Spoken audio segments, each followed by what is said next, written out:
I came back from that and people were like, "You're gay and Gothic and you're a Christian now?"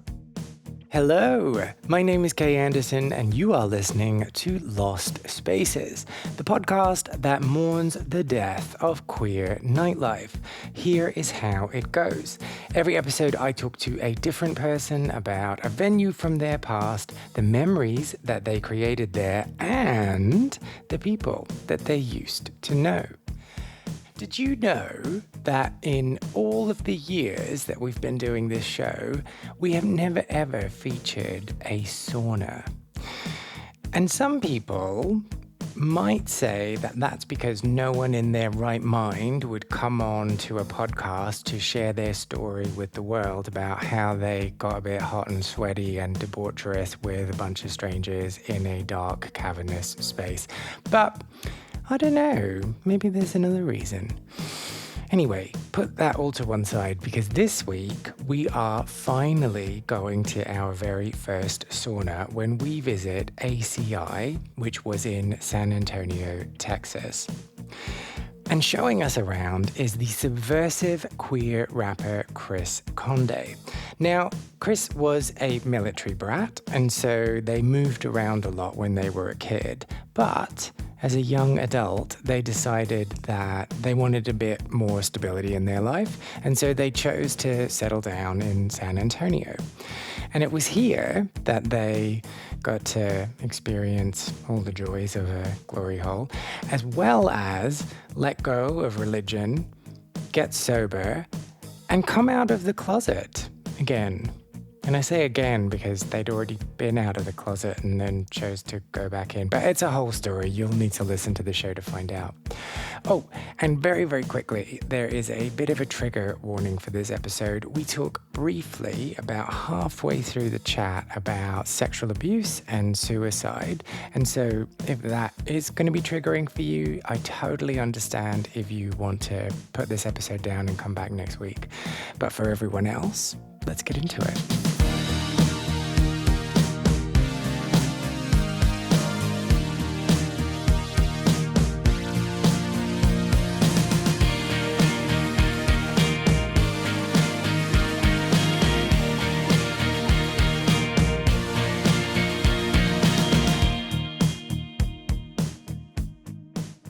I was still struggling with so much internalized homophobia, and I was afraid of gay people. I was afraid of queer people because I didn't know how to resolve it within myself. I had these feelings, but I didn't know how to, I guess, look at them, or how to, I don't know. Like, I was told my entire life that there was something wrong with me for being gay. And having so much religious trauma and then getting sober, it was just like it was a really confusing time in my life.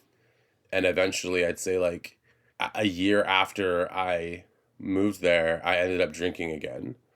And Okay. I relapsed.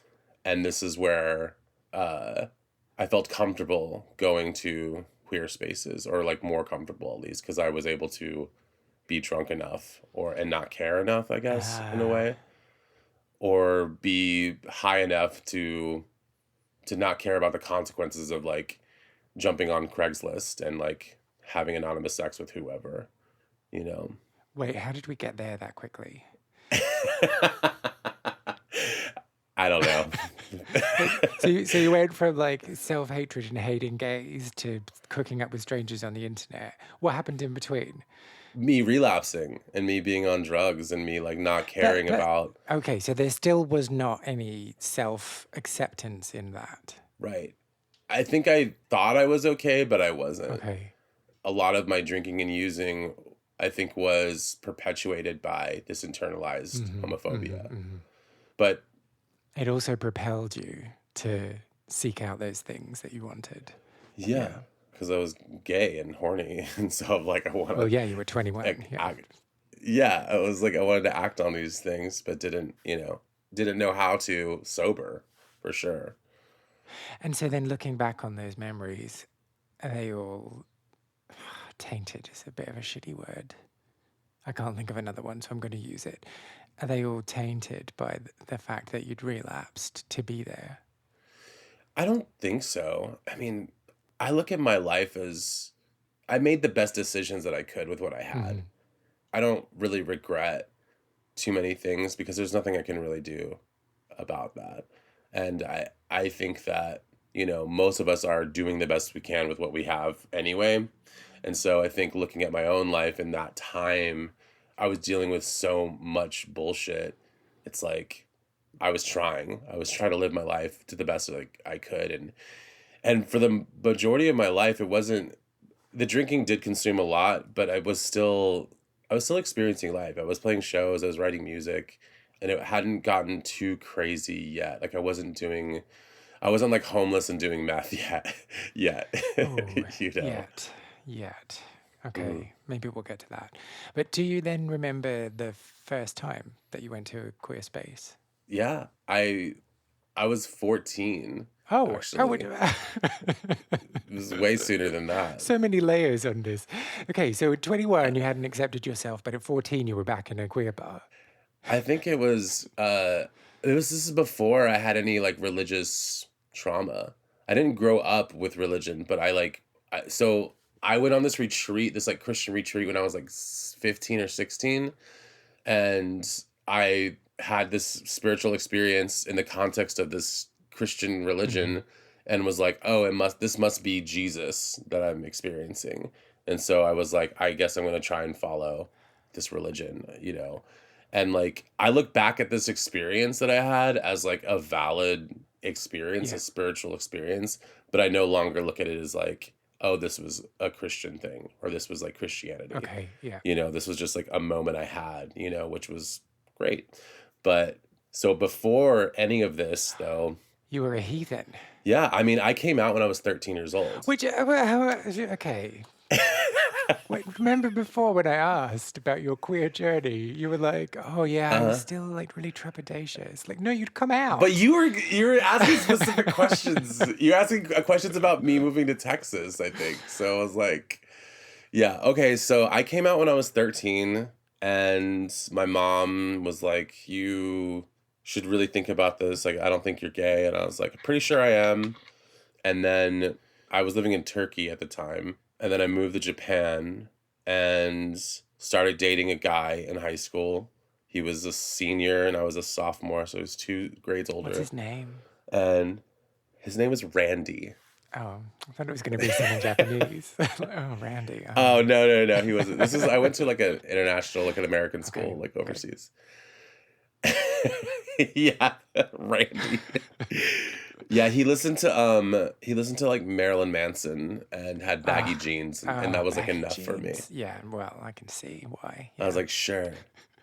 But I came home with a hickey on my neck and my parents were like, okay, so I had come out to my mom who I wasn't living with, Uh-huh. right? I was living with my dad and my stepmom. And I'd come out to my mom over the phone.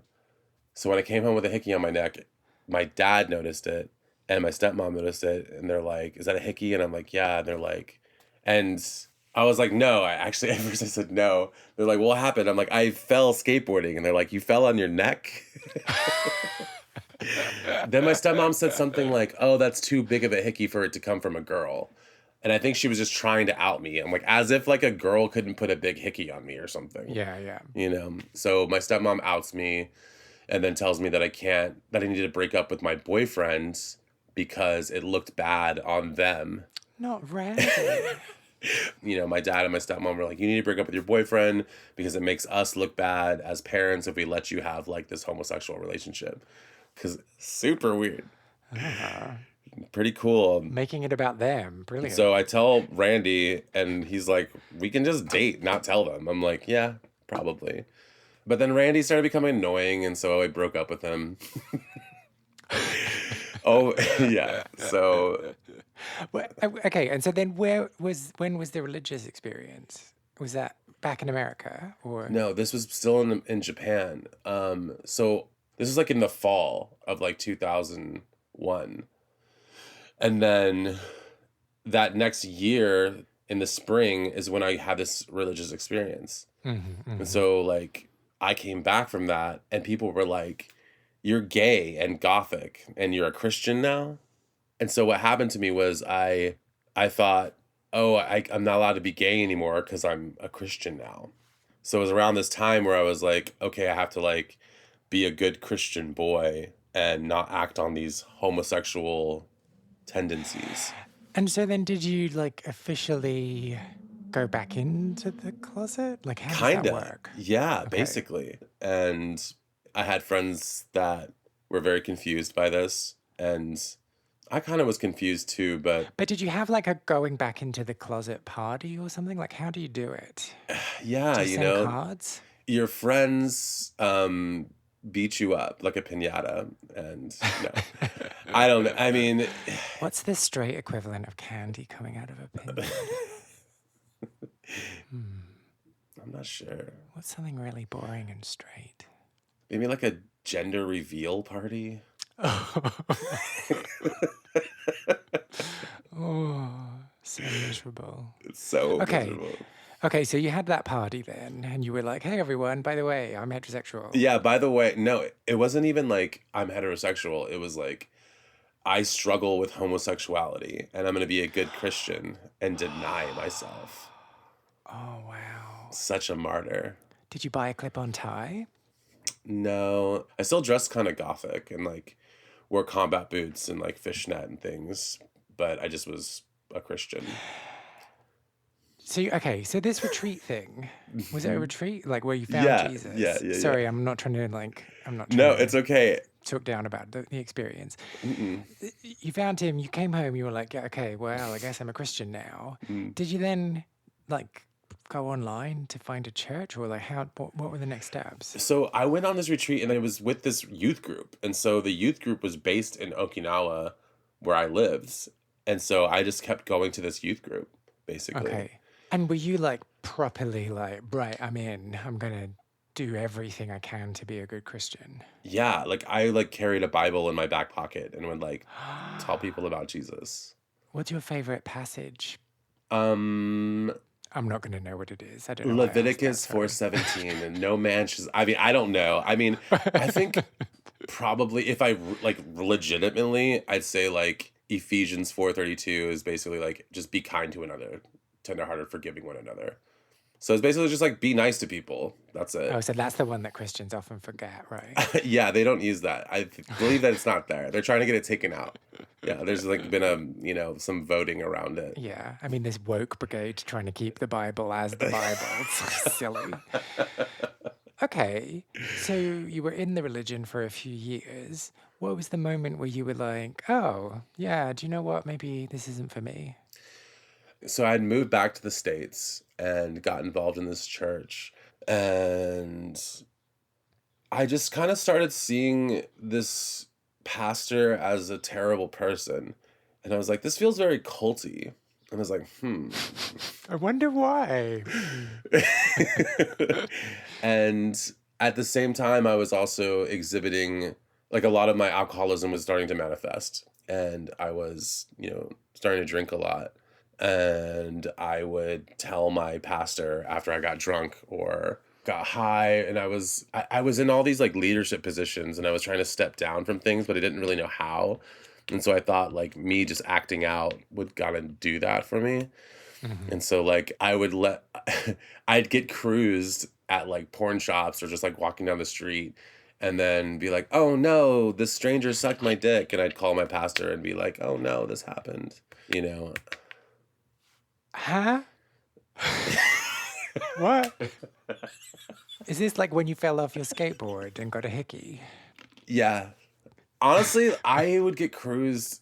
I would just be walking down the street and like somebody would like, yeah. I mean, I participated, obviously, but I remember like I was walking to work one day. I used to work at this coffee shop, and this car like drove around this like little roundabout, and I saw him, and I thought he like blew a kiss at me or something, and I was like, it was like 7 o'clock in the morning. This is not how someone cruises. Oh, I know, I don't know but what it's like. Cruising 101, blow a kiss. But he like drove around again and I was like, hey, and he's like, hey, and I'm like, can you give me a ride? And he's like, yeah. And I got in his car. But anyways, What? And this just used to happen to you all the time? yeah. I need to go to San Antonio. Yeah. So Well, and so then you told the pastor. he's like, yeah, that's not good. But then it was a mix of things that basically he was like, he thought that I was exhibiting signs of like alcoholism and like addictive behavior, and like Okay. dangerous behavior. It wasn't necessarily like sleeping with dudes. It was like, it was more about the drinking and smoking weed a lot kind of thing. So I started going to 12-step meetings. And as I was doing that, I was realizing that the church that I was going to was a cult and I needed to get out. So I remember leaving this church and I got an email from the pastor that was like, if you leave this church, you're going to get AIDS and die, And I was like, cool. Oh, So, lead with love. yeah. So it was just affirming that I did not need to be at this place anymore and I needed to be in recovery. So I kind of like threw myself into 12 steps and got a new community and came out again, which was a hard experience, and let myself be okay with being gay. So I'm dealing with all this religious trauma and all this shit and like this pent up homophobia and internalized, And so at the top of the conversation, you said that when you were 21 and you'd shown up in San Antonio, you had that ingrained homophobia, internalized homophobia, blah, blah, blah, the list goes on. But when you were 13, you didn't have that, or you did have that? I think I had some of it, but I think I don't know. I was more Also 13 and not going to be told what you were going to do by any adult or anyone around you. and also my older sister, my half sister, had come out and she was a lesbian. And Okay. so I had support in that way from her. Like, I mean, do you remember like the e-cards so I got an e-card from my sister and her then girlfriend, who's now her wife, I think. I don't think they're legally married, but anyway, their partner. And it was like, congratulations on coming out, blah, blah, blah. It was really sweet and it meant a lot. But So how did she then process it when you went back into the closet? she was like, what the fuck are you doing? I think I even gave her a pamphlet on how homosexuality was wrong. So it wasn't an e-card. No. No, it was Sorry, not. I'm sorry, I'm making light of this. Dude, No, okay. I love it actually. I mean, like this is like 20 years ago, and like Yeah. I've processed so much since then, and I love who I am today. So it's like I can look back and I think if we can't laugh, then what are we doing, So, but I appreciate you being courteous.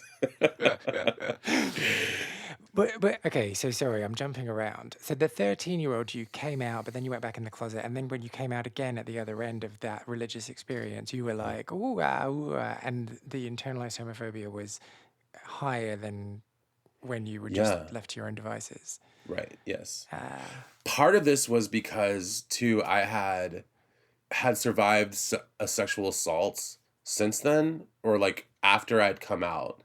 I oh, had gotten raped and didn't tell anybody, and so I've since seen, I've gone to therapy for a lot of this already, and I'm great. I'm great, guys. But I I had so much depression and trauma related depression, and I didn't know how to process it, and it was around this time that I'd gotten on this retreat. I had a lot of suicidal ideation. I was actually planning on killing myself. And so went to this retreat at a time where I was really needing to experience something, and I did. yeah.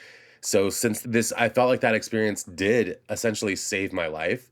So there was a lot of fear around, if I don't believe in Jesus and I don't do this, then what am I doing? And so coming out, walking away from this religion and this theology and these ideas was a very big deal for me. And so there was a lot of fear around it because I had no foundation anymore. So I'm like, and is the 12 steps going to provide that space for me? And so I was trying to navigate my life, in a way that I hadn't ever before. And then moving to a new place, it was a very precarious moment in my life. So it was interesting trying to like figure that out again. But yeah, so coming out again, I didn't realize what I was doing at the time, but I had begun to deconstruct, which is actually like what they're calling it now because so many people have like religious trauma, you know. What is the process of deconstruction? I think it's different for a lot of people, but I think the initial step is realizing that what you believe possibly is not true, you know. That's the first step? That's a big step. But there's no action in that. It's not like you leave the but- church. It's like, hey, you could be sitting in church and being like, I don't necessarily believe this. Or, you know what? Maybe the things that I've been taught my whole life or however long are not real. Maybe I actually am allowed to be gay. You know what I mean? Like it's these thinkings, it's these thoughts that enter our minds that are contrary to the belief systems that we've been conditioned with. Yeah, okay. So if we go back and then back and then back and then back a few steps in the conversation, we were talking about you going to queer bars in San Antonio when you first got there. Do you remember? But the first queer bar I went to, I was 14 and I got a fake ID Oh, yeah, we were talking about that, yes. from my other sister's husband, who was a state trooper at the time. And he was just like, here you go, have a fake yeah, ID. I got like a fake ID. You want to be gay, do crimes, off you go. Yeah. It wasn't a fake ID. It was like a confiscated ID thing he had. And they found one that looked like tried to look like me. So I memorized Was it Randy's? It wasn't Randy's. We didn't look the same. So we went and it was like the first time I saw like go-go dancers, and me and my sister, we like danced, and there wasn't a lot of people in the bar. I think it was like a Monday or Tuesday night or something. And Wait, and so where was this? In Japan? this is in San Antonio. In San Antonio, okay. Because remember, I would visit my dad in the summer times growing up. Okay, And so, okay. yeah. Okay, so that was the first time. The first time after you'd moved back when you were 21. And so moving back, I think I was afraid of going to queer spaces. And so I was like just starting to get into, yeah, I actually didn't even really like, I would hang out in straight bars and I was like working in straight bars. I still had so much bullshit, I was uncomfortable. I was uncomfortable around the community until ACI, which is this bathhouse. And so about 2 or 3 years into my relapse, I started working at this cocktail bar, and down the street I found out was this bathhouse called ACI.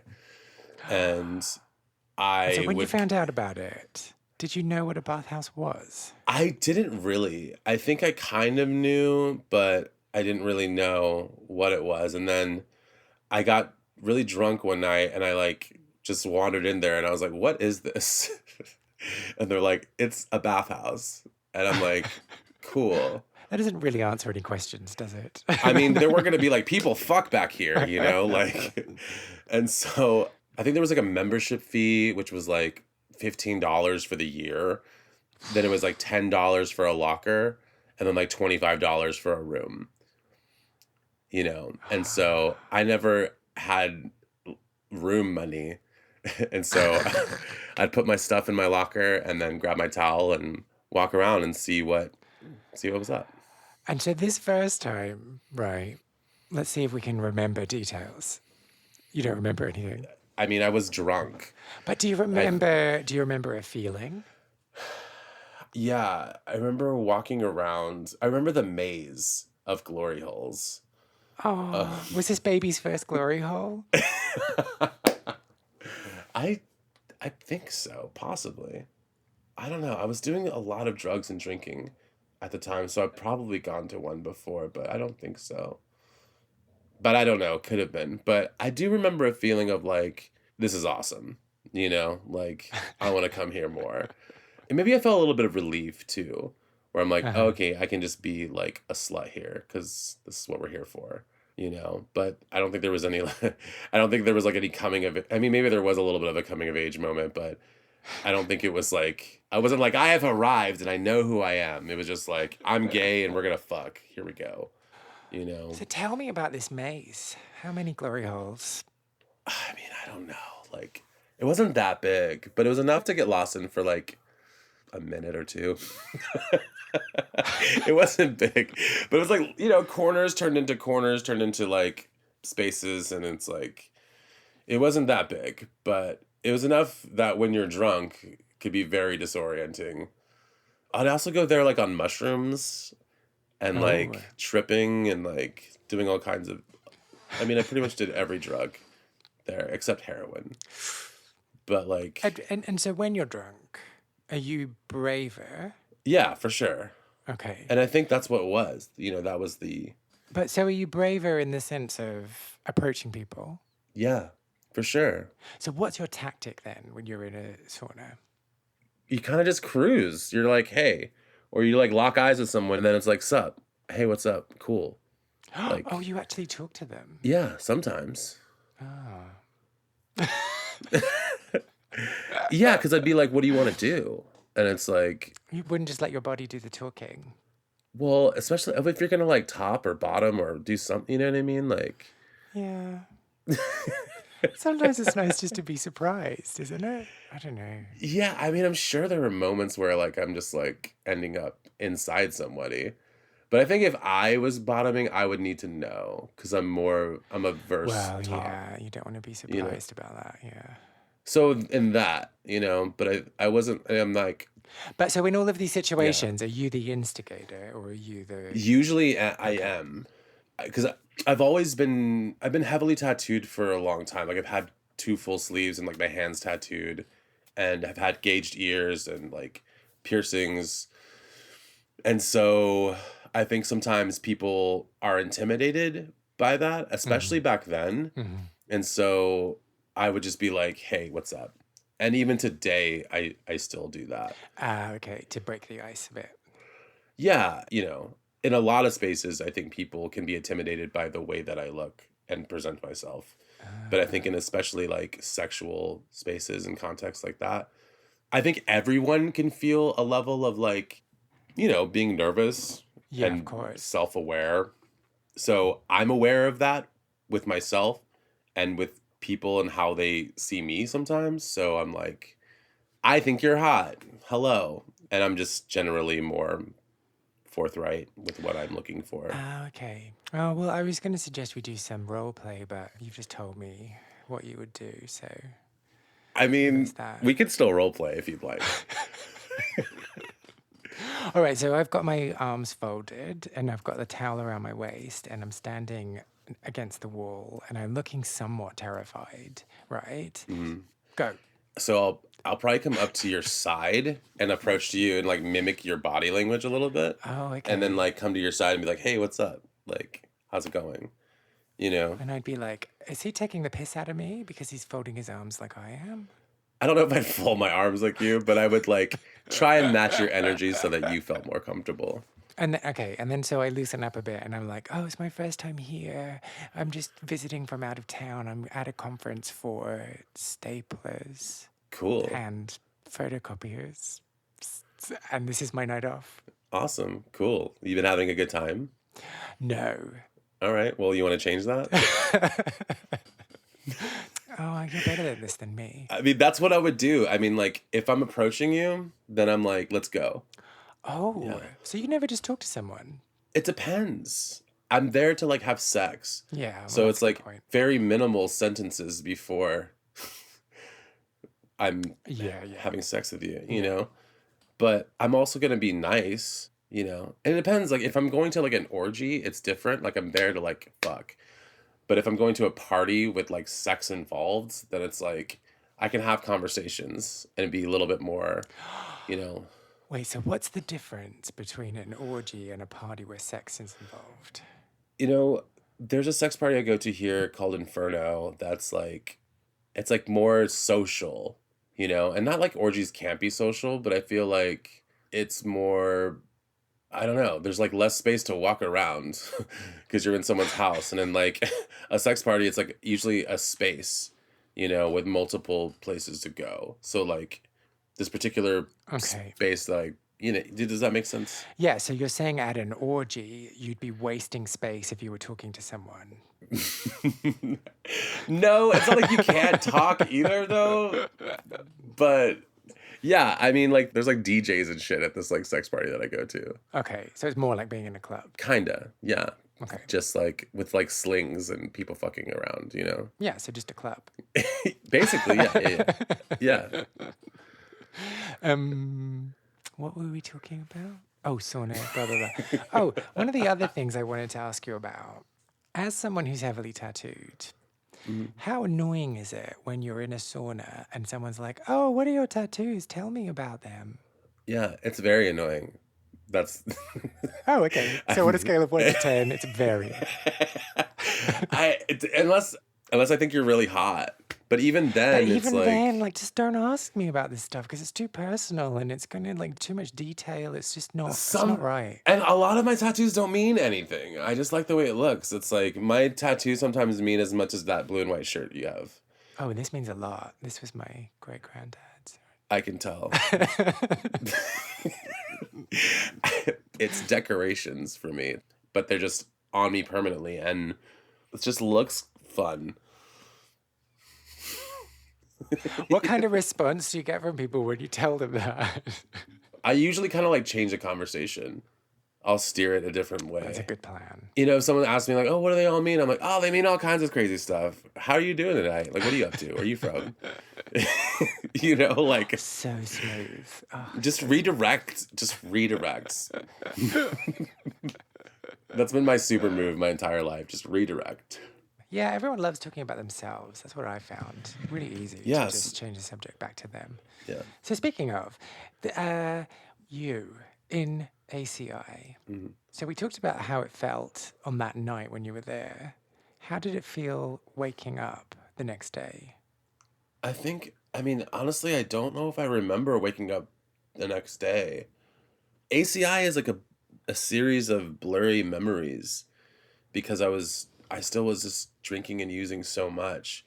And so I just know that I wanted to be there. That's where I knew that I could be my sexual self and do whatever I wanted and have as much sex as I wanted as well. But I don't remember necessarily the feelings I felt the next day. I just was stoked that I had sex, you know, like that's it. So did it help you come to terms with your sexuality? I think in some ways it did, you know, I think it was letting me experience some authenticity for the first time. And I was like, yeah, like this is what I want. This is what I want more of. But, you know, it was almost perpetuating this idea that it's like gay sex should be only experienced in like these dark corners, you know? So in a way I think it was doing a lot of different things to me, but it was like the easiest accessible space for me to like go and have sex. But like, what's weird though is when it got torn down, this is many years later, and I was working as a journalist a block away. I remember driving by and I knew that it was getting shut down, but I saw one of the pieces of the maze sticking out of this dumpster. Aww. And I was like, huh, wow. And I had a moment where I was like, wow, like this is a place where I was starting to experience being okay with myself or letting myself be myself, you know, or letting myself like have gay sex. And but yeah, I remember just thinking like this is like that was important. It's significant enough for me to say this even just right now. You know, it's a memory that stands out. But wait. So you didn't steal the glory hole? I should have grabbed it. Wait, so you just saw it sticking it out of a bin and you were like, oh yeah, memories. Oh well, off I go. I mean, yeah, I was driving. I didn't want to stop. What was I going to do? Go in there and wait for someone? Think about the feature wall you could have in your house. I know. I mean, I live in New York City. There's like a glory hole on every corner, so Yeah, but it's not imbued with memories. it's not your glory hole. It's not held together with the cum of years past. Yes. Oh. So then, if you had an opportunity to talk to that 21, 22-year-old that was showing up at ACI that night and was like, I'm going to go in, would you give him any advice? Yeah. Maybe. Like, if I saw him in the bathhouse? Or Wait, like... no, it's outside. Let's keep our clothes on, PG. I would tell them just that they're going to be all right. I don't know. I don't know what kind of advice I would give. Okay, and then so how would the advice change then if you did meet him in the sauna and you were both naked? I might say something similar. Yeah, I mean, it's interesting to think about like what kind of advice I would give myself at that age because God, I mean, 21 and I'm 36 now, so I don't know what kind of advice I would give, but I look back and I feel grateful for like who I am today and how long and how far I've come because I wasn't a happy person back then. I was trying to figure it out, but I was going through so much and like grasping at these moments of connection and stumbling and essentially just like yearning to be okay with myself. And I'm up in a place in my life where I'm very comfortable with myself and very comfortable in my own skin. And it's been a long, long journey. So yeah, the only kind of advice I would just be like, don't kill yourself. Don't do meth. Shit's going to work out. 'Cause it did. Like, life is pretty lovely. Like, I don't get everything I want all the time and life doesn't always go my way. But for the most part, like, I get to experience a lot of really cool shit, and have really cool connections with people and see amazing things and experience these adventures, Like, I just got back from this tour in Europe that took me to a lot of places, including some saunas and a gay cruising cinema in fucking Vienna, which was really strange. But yeah, I think ACI was a place where I was able to step into starting to feel comfortable with myself or allowing myself to express this part of myself that I had denied for so long. Mm-hmm. And it facilitated these opportunities for me to do that. And eventually it led me to a place where I was able to feel comfortable doing, not needing a sauna, not needing a bathhouse to be able to just be my authentic self in whatever space I'm occupying. So now I just have sex on the street like a normal person. I'm having sex right now. I mean, you can't see it, but it's happening. All right, yeah, cool. Just leave the cash on the counter. Perfect. Where's that wet wipe? Do you have any memories of ACI? Or maybe you've got some stories from a sauna or a sex club in your own area that you want to share. Well, if you do, why not get in touch? I want to create the biggest online record of people's memories and stories of queer clubbing, but I need your help. Go to lostspacespodcast.com, find the section Share a Lost Space, and then give me the details. Tell me what you got up to. You can also reach out to me on Facebook, Instagram, or Twitter, where my handle across all three is Lost Spaces Pod. Find out more about Chris by going and streaming their music now wherever you listen to music, or give them a little follow on Instagram or Facebook where their profile is Chris Conde the Rapper, or on Twitter where it is just Chris Conde. If you enjoyed this episode, I would really appreciate if you took the time to subscribe so you can get notified when there are new episodes. Leave a review on your podcast platform or just tell other people who you think might be interested in giving it a wee listen too. My name is Kay Anderson, and you have been listening to Lost Spaces.